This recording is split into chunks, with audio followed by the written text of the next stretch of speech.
Ukraine has described Russia's latest proposal to create corridors for civilians to escape its bombardments as completely immoral, after it emerged that they would lead to Belarus or Russia itself. A spokesman for President Volodymyr Zelensky said people in cities under Russian attack should be allowed to leave through Ukrainian territory.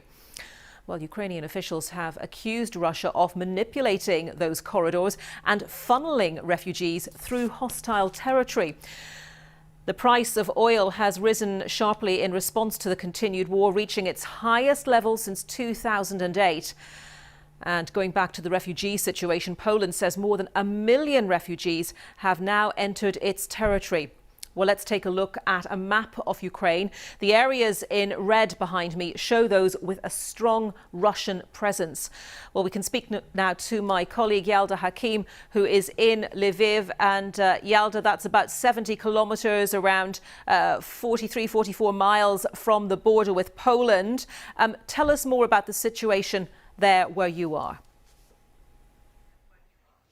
Well, Anita, it's 12 days now since this war began, and 12 days of pure horror for the people of Ukraine, especially in the north, the east and the south of the country, where they've experienced intense bombardment and shelling by Russian forces. Overnight, we heard the people of Mariupol, who have attempted for the last few days for a humanitarian corridor to be created so that they could leave the city.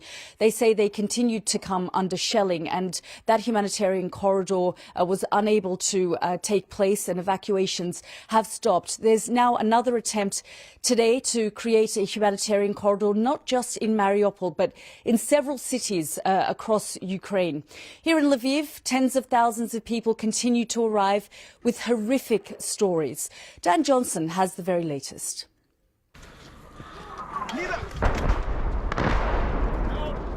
This is what war does to people.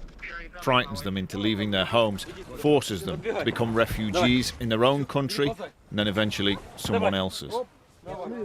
And millions of Ukrainians have now made this potentially deadly dash for safety. Today, bombing continuing, and I decided to escape because it's really dangerous. No bread, no milk, no eggs, no nothing, and all the chemistry is closed, and it's terrible. We were in underground, but it was a chance to escape, so we just took our luggage and come here by car. And last night, Ukraine's president warned his fearful people to expect more and even worse. Russia has officially announced that tomorrow there will be shelling of our territory, our factories, our defence complex. Most were built decades ago, even by the Soviet government, built in cities. And now they're in the middle of an ordinary urban environment. Thousands of people work there. Hundreds of thousands live nearby. This is murder, deliberate murder. Russian aggression isn't going unchallenged. This is thought to be another plane brought down from Ukrainian skies. The Russian invasion has stuttered and stalled, but there's frustration that international words of support and economic sanctions haven't stopped it.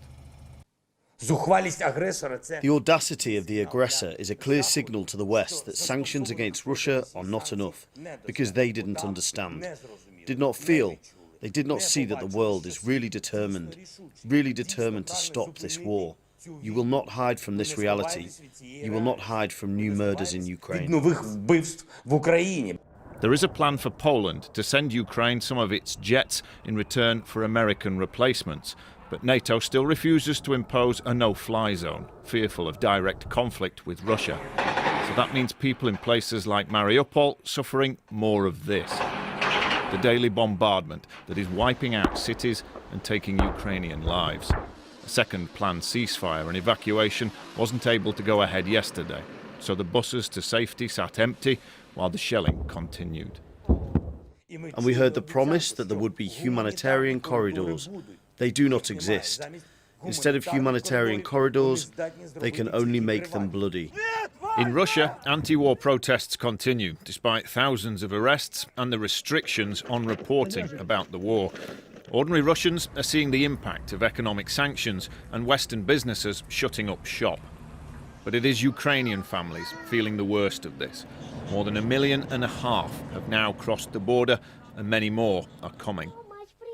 The rest shelter underground, where the wartime spirit is strong.